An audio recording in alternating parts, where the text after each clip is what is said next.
एक सवाल तो आपके दिमाग में हर समय गोते खाता होगा कि चाइना इतने सस्ते में मोबाइल फोन कैसे बना लेता है। वहीं अगर हम भारत की बात करें तो यहाँ के मोबाइल बड़े ही महंगे हैं। मतलब आखिर इन दोनों में ऐसा क्या फर्क है कि दोनों देशों के दाम बिल्कुल भी पूर्व पश्चिम की तरह हैं। और न सिर्फ भारत बल्कि पूरी दुनिया में बनाए जाने वाले मोबाइल फोन्स चाइना के मुकाबले महंगे ही मिलते हैं। और इसी वजह से चाइना दुनिया भर में सबसे ज्यादा मैन्युफैक्चर करने वाला देश बन गया है। और दोस्तों, अगर आप भी इन सभी सवालों से हर रोज जूझा करते हैं तो कोई बात नहीं, क्योंकि हम आपको अपनी इस शानदार वीडियो में ये बताने वाले हैं कि आखिर चाइना कैसे इतने सस्ते फोन बना लेता है।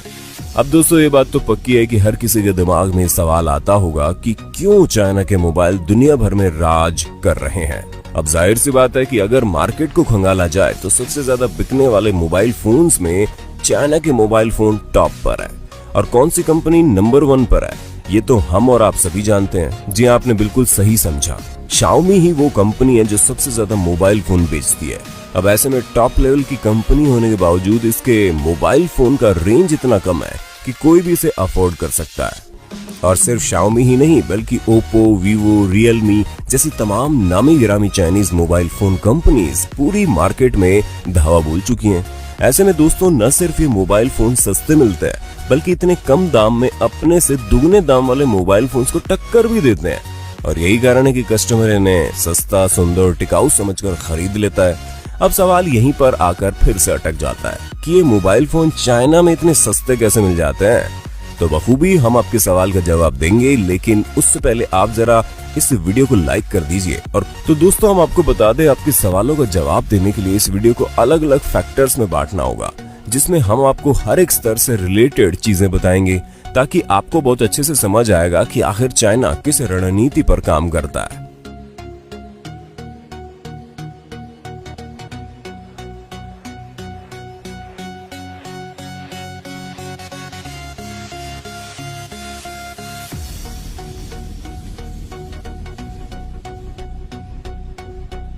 हम आपको बता दें, वहां पर मोबाइल फोन सस्ते होने का सबसे बड़ा फैक्टर है लेबर, यानी श्रमिक। अब जैसा कि हम सभी इस बात को बहुत अच्छे से जानते हैं कि चाइना की जनसंख्या बहुत ज्यादा है और इसी वजह से वहां पर ऐसे कई सारे लोग हैं जो बहुत ही सस्ते में मजदूरी करते हैं। क्योंकि भले ही चाइना अपनी ठाट बाट दिखाने में लगा रहता हो, पर वहां पर ज्यादातर लोग इसी तरह की फैक्ट्रीज में मजदूरी का काम करके अपना घर चलाते हैं। अब जाहिर सी बात है कि चाइना एक मैन्युफैक्चरिंग हब है और यहाँ पर तरह तरह की चीजें बनकर तैयार होती है। और जब इतनी लार्ज स्केल में चीजें बनती हैं तो मैनुअल वर्क के लिए लोग तो चाहिए ही चाहिए। और इसी मैनुअल वर्क के लिए लोगों को वर्कर के तौर पर हायर किया जाता है, जहां उन्हें बहुत कम मजदूरी में काम करना पड़ता है। क्योंकि उस देश में तो मजदूरी में भी कंपटीशन है, जहां जिस कंपनी को जितने सस्ते में मजदूर मिल जाए उसको उतने ही मजे हैं। पर अगर बात करें वहां की कंपनी की पॉलिसीज की, तो वो बहुत ही स्ट्रांग है, जिसमें मजदूरों को रात भर भी काम करना पड़ता है। अब दोस्तों, जाहिर सी बात है, जब वर्कर कम रेट में मिलेंगे तो ऑटोमेटिकली प्रोडक्ट का रेट कम हो जाएगा।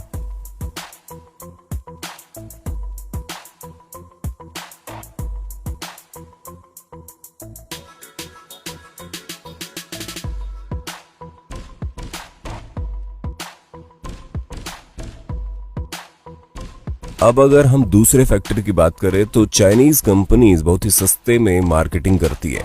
जी हाँ, चाइना में मार्केटिंग में ज्यादा पैसा खर्च नहीं किया जाता और ना ही वहां पर बड़े बड़े शोरूम बनवाए जाते हैं। यानी कि अगर साफ शब्दों में कहें तो चाइना में किसी भी तरह का फालतू शो ऑफ नहीं होता और इसी वजह से उनके प्रोडक्ट्स सस्ते होते हैं। जहां अगर हम तीसरे फैक्टर की बात करें तो यहाँ की कंपनीज को बहुत ज्यादा सुविधाएं मिलती है और वो सुविधाएं उन्हें कोई और नहीं बल्कि गवर्नमेंट प्रोवाइड करवाती है। जी हाँ, चीन की सरकार अपने देश में सभी बड़ी बड़ी कंपनियों को काफी सारी सुविधाएं देती है और देगी भी क्यों नहीं। अरे भाई, चीन की सरकार ये बात बहुत अच्छे से जानती है कि उनका देश इन्हीं बड़ी बड़ी कंपनियों की वजह से ही तो चल रहा है और यही वजह है कि वहां की सरकार जितनी हो सके उतनी सुविधाएं इन कंपनीज को मुहैया करवाती है। फिर चाहे वो सुविधा ट्रांसपोर्ट की हो या इलेक्ट्रिसिटी की या फिर किसी और चीज की, हर चीज में सरकार कंपनी के साथ जुड़ी हुई है ताकि वहां की कंपनी ज्यादा से ज्यादा एक्सपोर्ट करे और दुनिया भर में चाइनीज कंपनियों का नाम हो। और यही कारण है कि जब वहां से सामान दूसरी कंट्री में भेजा जाता है तो सरकार बहुत कम ड्यूटी लेती है और कई कई केस में तो बिल्कुल भी ड्यूटी नहीं ली जाती। इसी वजह से कंपनियों का ये खर्च भी बच जाता है, जिस कारण वो अपने फोन के दाम कम कर देते हैं।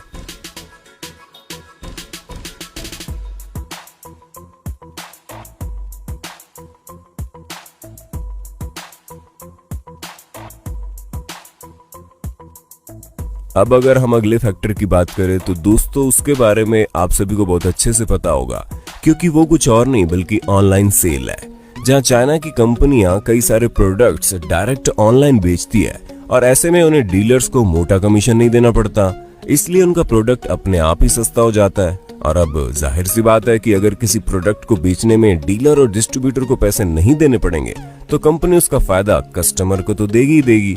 और सेम ऐसा ही ऑनलाइन शॉपिंग में होता है। अब चलिए अपने नेक्स्ट फैक्टर की ओर चलते हैं, जहां पर रिसर्च सबसे ज्यादा अहम रोल निभाता है। जी हाँ, अब आप माने या ना माने, लेकिन किसी भी नए प्रोडक्ट को लॉन्च करने के लिए बहुत सारा रिसर्च करना पड़ता है, जिसमें बहुत सारी मेहनत और पैसा खर्च होता है, और समय का तो पूछे ही मत। इसी वजह से कई बड़ी बड़ी कंपनियां केवल रिसर्च के कारण घाटे में चली जाती है। पर चाइना की कुछ पॉलिसीज ऐसी हैं जो डायरेक्ट कंपनी को फायदा पहुंचाती है, जिसमें सबसे बड़ी पॉलिसी ये है कि वहां पर किसी भी कंपनी का एग्जैक्ट प्रोडक्ट या कंपनी खड़ी करने के लिए कोई भी कॉपीराइट नहीं लगता, जिसका फायदा वहां की बड़ी बड़ी मैन्युफैक्चरिंग कंपनी उठाती है और धड़ाके से प्रोडक्ट बनाती है। दोस्तों अब बात करते हैं क्वालिटी की। तो अब ये बात तो हमें आपको बताने की बिल्कुल भी जरूरत नहीं है कि बाकी देशों की कंपनियों के कंपैरिजन चाइनीज प्रोडक्ट की क्वालिटी काफी लो होती है। हाँ, इतनी भी लो नहीं होती कि हम उसे चला ना पाए, लेकिन बाकी कंपनियों के सेम फीचर्स वाले प्रोडक्ट के मुकाबले इनकी परफॉर्मेंस लो होती है। पर हम आपको बता दें कि चाइना हर तरह की क्वालिटी के प्रोडक्ट बनाता है, फिर चाहे वो हाई हो, मीडियम हो या फिर लो। अब ये हम और आप जैसे कस्टमर पर डिपेंड करता है कि हम किस तरह के प्रोडक्ट खरीदना चाहते हैं।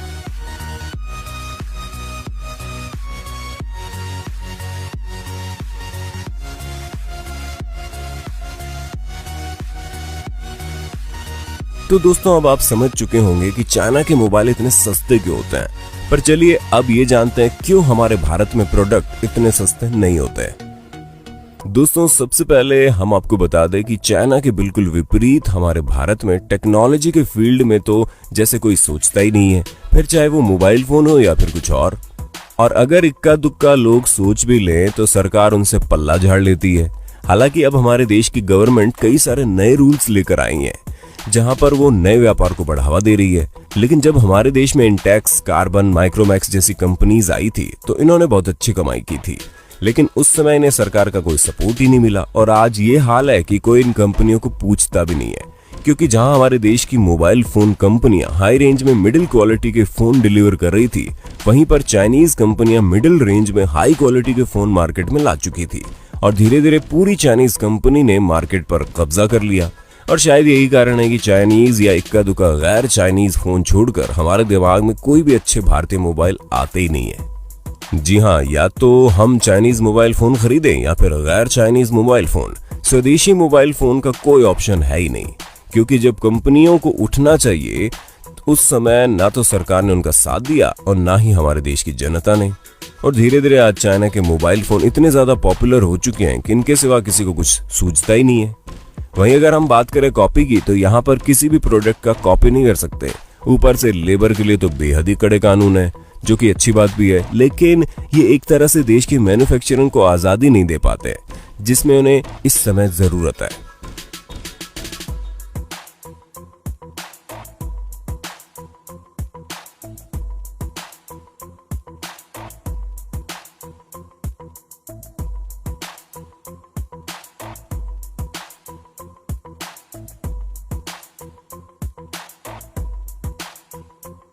अब तो आप सब समझ गए होंगे ना कि क्यों चाइना मोबाइल फोन के मार्केट में अपना कब्जा जमा चुका है। ऐसे में जब इतनी सारी परेशानी चल रही है तो जाहिर सी बात है हमारे देश में टेक्नोलॉजी को बढ़ावा मिलना चाहिए, तभी जाकर हम उस कामयाबी पर पहुंच पाएंगे जिसके सपने देखकर आज से सालों पहले हमारे देश को आजाद करवाया गया था।